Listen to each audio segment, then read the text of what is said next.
fungal GC. I'm an assistant lab tech. I wanted to talk to you guys about your job, about the challenges, about the needs. Let's start by you describing your lab to us.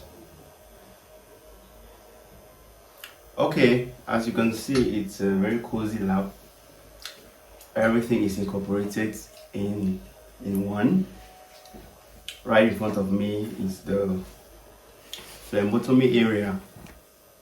Here we do sample collection, specifically blood sample collection and COVID testing.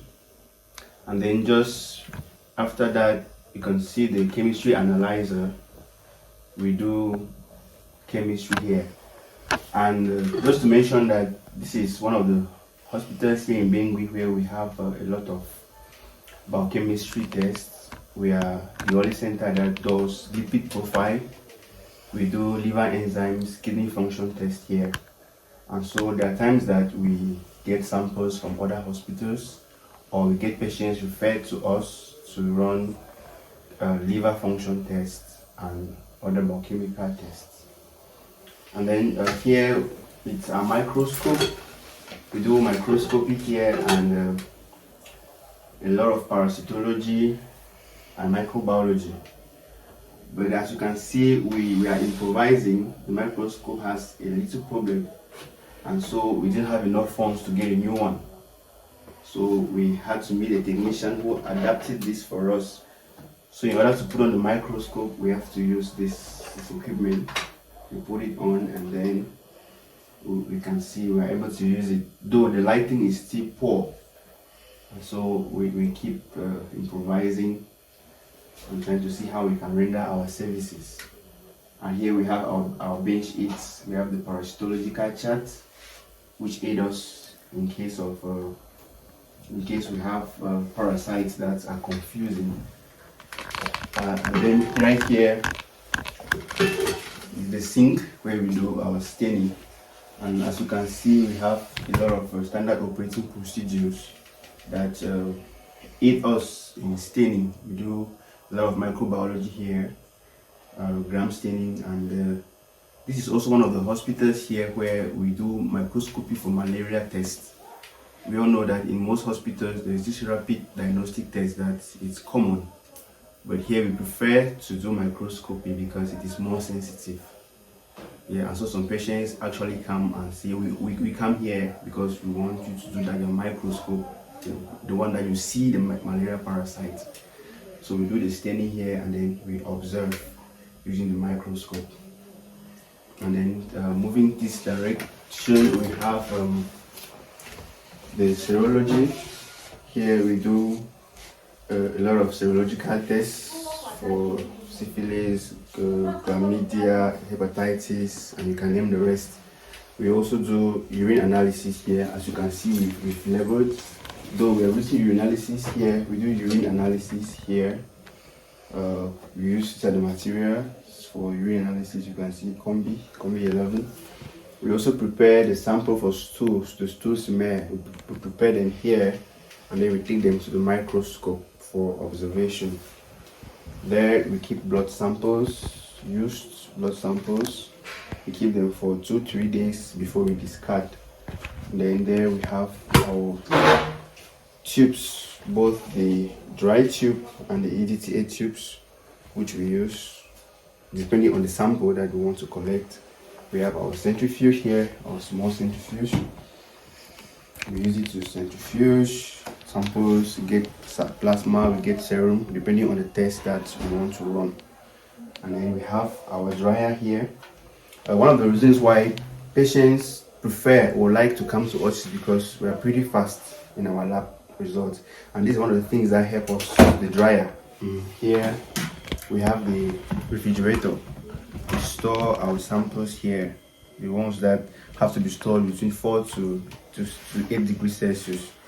All the biochemistry samples, all the biochemistry solutions, we do store them here.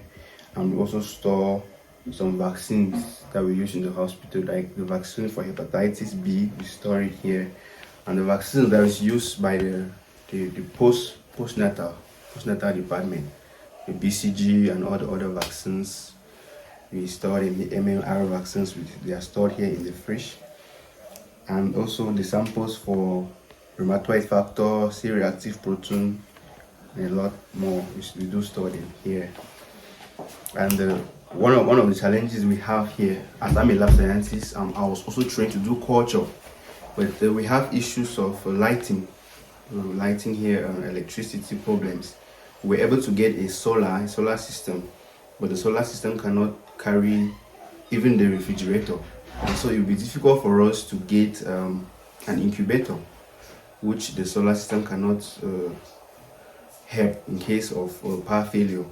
And so if we were able to get an incubator, and also because we cannot do everything in this one room, if we were able to get resources, we will be able to do a lot more, like we do culture, and even the test for tuberculosis, the Nielsen staining, we cannot do it here because we don't have a biosafety cabinet. And so if we could have all those resources, we will really put what we are trained to do, we'll be able to do more here.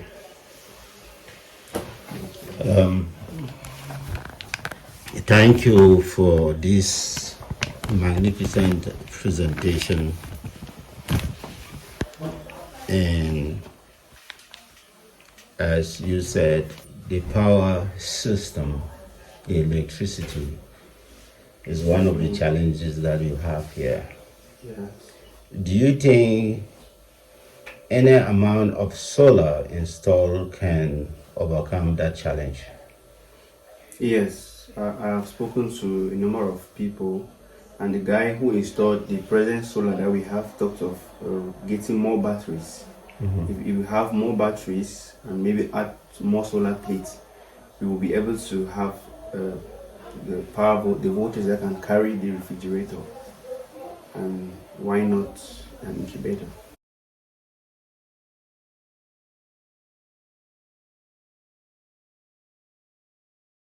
Water counter, that's it's very, very important, but we don't have it here.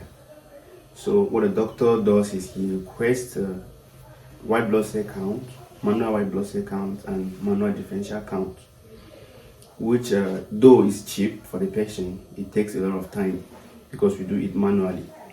Yes, and we cannot also exhaust all the parameters that a full blood count machine can give us. Because if you have a full blood count machine, when you run one sample, you can have hemoglobin, you have WBC, you have the differential count, you have platelets, you have red blood cells. But here we are limited to just the WBC and the differential, and if we want to do hemoglobin, it's another test which we use a hemoglobinometer. And so that's one of the things that we lack, which is very important in the laboratory, the quota counter, and perhaps a good microscope, because we're improvising.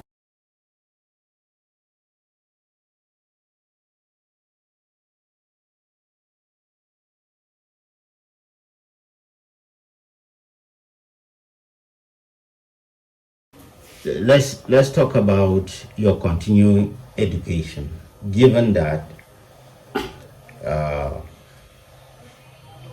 diseases are evolving. Yes. And the new techniques. How do you keep yourself up to date with the evolution of your specialty? Okay, one of the most important things that I am proud of myself is that I'm a good learner. Yes, I've been working for 3 years now, but I have had I've taken a number of online courses. Yes, especially in my field. I'm good at Future Learn. You know, there is online universities. We have Coursera, we have Future Learn, we have edX. I've taken a number of courses in Future Learn and edX. For example, when the COVID-19 pandemic was around, I took about 3 courses that were offered by the London School of Hygiene and Tropical Medicine on the COVID-19 testing, how to COVID-19 screening and management. Yes. So that's one of the ways in which I improve on my skills by taking online courses. And then the government of Cameroon usually calls some lab technicians sometimes for some training, like for new methods, either new diagnostic methods. Like when the COVID-19 came, we had to be trained on how to do the nasal sample and to run the test, because that was a new thing. And so the government we had to move over to the district hospital and had the training. So those are ways in which I improve my... I think, given that your facility here is also a reference for most of the healthcare systems, Yes. I think it is important for us to put the lab in a better situation to be able to carry a lot of these tests. For instance, microbiology, that we have the equipment that we need.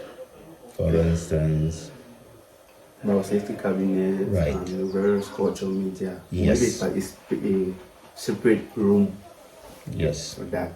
yes. Bunsen burner, I lot of thi- solutions. I think we have the technical know-how skills here. Yeah. It is just a matter of us getting the equipment. And from me being here for about 2 weeks, the reports from patients and other facilities been very good and very positive.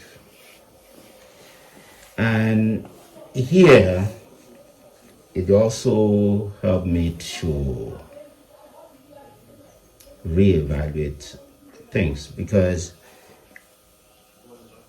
we always thought that COVID-19 is scarce here, but after talking with you and the medical doctor and seeing that you're almost diagnosing almost on a daily basis, it has been, I'll say it's changed the perception that I have. I don't know how we can change that perception for others. Especially those who are here, that you need to sensitize them to be able to test for the COVID-19. Are there cases that you've had here, patients come and refuse to be tested for COVID? Yes, we have a number of them, especially when we started screening. Yes, a number of patients had this perception that when you go to the government facility, you're tested. It's mandatory, and so come here. They thought that we would just continue without mentioning anything on COVID. So when we told them that we have to do COVID tests, most of the patients retaliated. But then it's always, as we have always been, talking to the patient, politely explaining to them the importance of the test, which begins right from the doctor's office, right to the lab. We keep talking to the patient and telling them the importance of the test and trying to kill some of the malperceptions that they have, because most patients used to think that during testing we rather give them COVID.